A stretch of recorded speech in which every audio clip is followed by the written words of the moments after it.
mbokki Sénégal dal leen ak jàmm tey nag dañoo ñëw ngir waxtaan ak yéen ci li nga xamante ne mooy xew ci jamono mooy tey li génn jëm ci affaire 94 milliards bi nga xamante ne ñii di waa OFNAC génnee nañ ci seen rapport bu ñuy tuddee rapport 2019 boobu rapport nag li ñuy wax ci tubaab est sans appel mooy maanaam mbir la moo xamante ne dafa dëggal waxi kii di président Ousmane Sonko waaye day jaadu ñu fàttali leen dossier 94 milliards boobu. li mu justice doon kumba am ndey ak justice kumba amul ndey moo nekk ci réew mi lu ni mel Pastef les patriotes du Sénégal moom moo ko xamle ci janoom ak taskatu xibaar yi ci lu jëm ci mbiru titre foncier 1451R Pastef di xamle ne am na ci luubal bu ëpp 94 milliards de francs CFA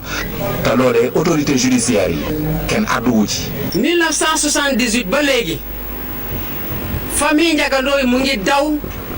ci foqar ci gu ñu foqar ci suufam soosu ndax mënu ci am ndax suuf si dañ ko jël jox ko SNHLM ay décret ñoo ko jox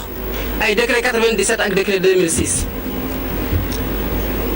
ci atum 2012 yoon jox dëgg famille Ndiaga Ndoye boobu ne ko suuf si yow yaa ko moom famille Ndiaga Ndoye boobu di xaar indemnisation ñu dem jëli fële benn Samba Boy ne ko kaay ñu jox ñu ne yow yaa moom suuf si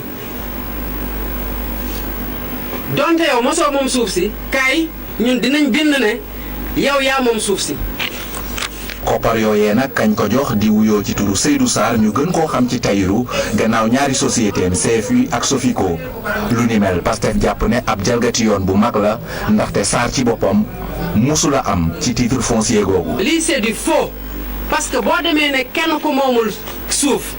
kaay ma wax yow yaa moom suuf si mais puisque suuf si jël naa ko man nguur yow kaay ma jox la xaalis yow yaa ngi bëgg a jox génnee xaalis joxoo ko ñi ko yellool ndax ñoo moom àq ci suuf soosu mais yaa ngi koy jox keneen koo xamante ne boo toppee kayit yëpp yu nekk ci suuf soosu kooku amu ci benn wàll mosu ci am benn wàll. ci at boobu 94 le 22 août 2017 la ñu signal Seydou Sarr ñaari acte ay acte yoo xamante ne ay faux la ñu jaarale ko ci ñaari société yoo xamante ne Seydou Sarr ci boppam moo leen moom.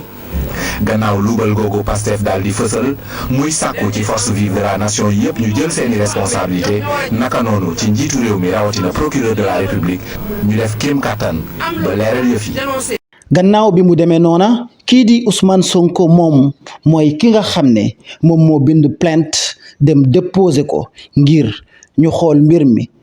ba xam jaadu na. maa njëkk bind ba may bind dama bind IGE bind OFNAC muy la am solo ñu dellu si waat ma bind plainte teg ko ci table procureur 4 mai 2018 procureur teg ci tànkam ne du ci àddu dégg ngeen ko yéen ñëpp ci conférence de presse mu ne comme Sonko nee na moom dafa jël 8 mois pour préparer dossier bi ma ni damay jël sama temps nga loolu doo ko procureur ma gis ni kii narul dem ma wëlbatiku dem déposer plainte ci table doyen des juges. plainte boobu ba mu jógee ak sénégalais yi lañ ca wax ak mbir ma fa mu toll moom Mamour Diallo gannaaw bi nga xamante ne événement février mars yi am na fi ci la ciy soog a njëkk a wax daanaka lii la ci waxoon. sant samay waajur yi ma yar jàngal ma loxo bu set jàngal ma ay valeur yoo xam ni ñun xamuñu sàcc xaalis waxuma la sàcc xaalis moo tax bu ngeen seetloo sama kàddu bari wu ci woon mosu cee bari benn bi rek laa ci mas a wax mooy 2019 ma joxe benn interview ci benn journal ne leen kii di ma wax ne dama sàcc 94 milliards dama bëgg ngeen xam ni c'est un caïd assoiffé d'argent xam nga dafa fàttali ngeen loolu tey nag maa ci teg c'est un caïd assoiffé d'argent et de filles ndax moom tey lenn rek moo ko war mooy dem wuyu ji waaye xale bu ndaw bi suñu doom ji nga xam ni moo ko accusé wuyu ji wax tribunal la moo xewoon ci salon ba xaw ma sax nu mu tudd moo wax lan moo xew ci jacuzzi la jàpp naa ni loolu moo gën a intéressé Sénégalais yi ndax moom dafa bëgg réew mi ndax Sénégalais yi laa wax ñoom pare nañu pour jox seen réew jiital koo xam ne dañ koo jiiñ accusation du gouvernement. ñu gis ne moom Mamour Diallo daanaka bi mu tuddee wàllum xaalis boobu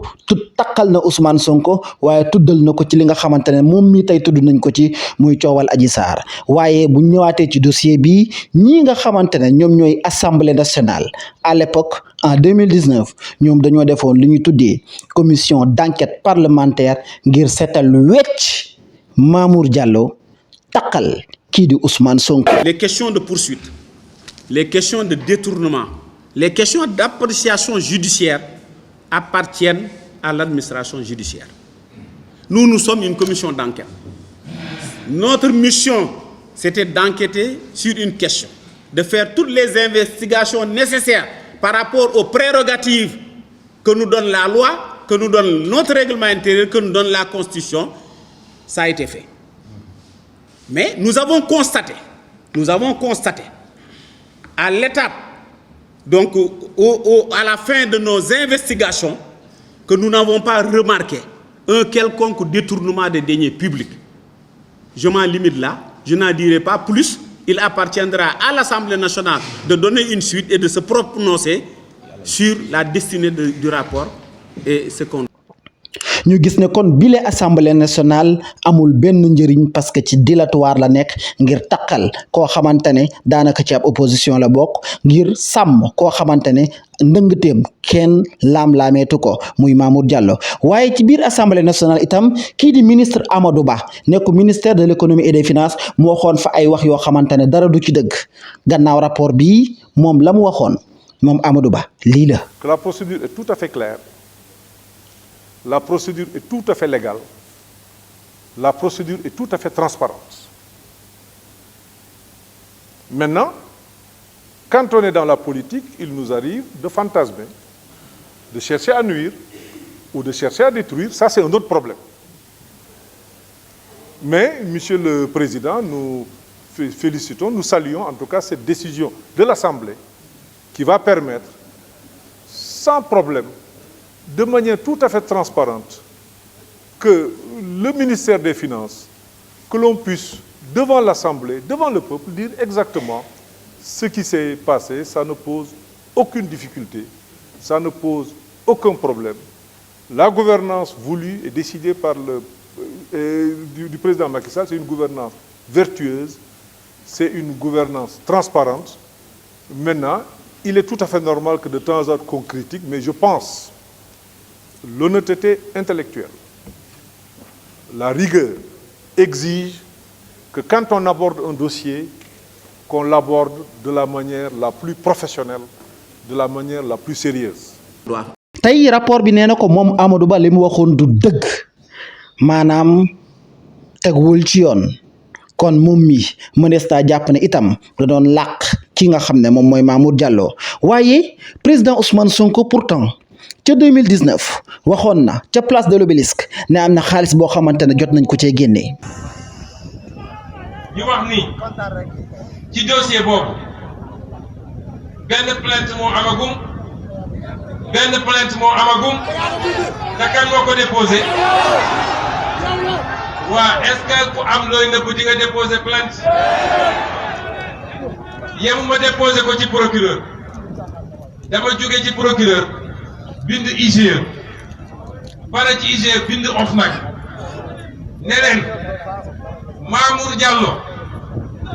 ak ñi féete kawam def nañu ab luubal boo xam ne 94 milliards mu ngi ci te dinaa leen yokkal tey nag lenn parce que seen argument yëpp mooy jotuñu woon fay 94 milliards yi mooy ab sàcc boo ko bettee sa kër mu yéen woon télévision bay bugg a dem nga egsi mu tegaat kooku sàccul waaye wax leen ni nag fii ma toog nii mun naa leen ne 46 milliards yi encaissé nañ ko ba séddoo ko ba noppi.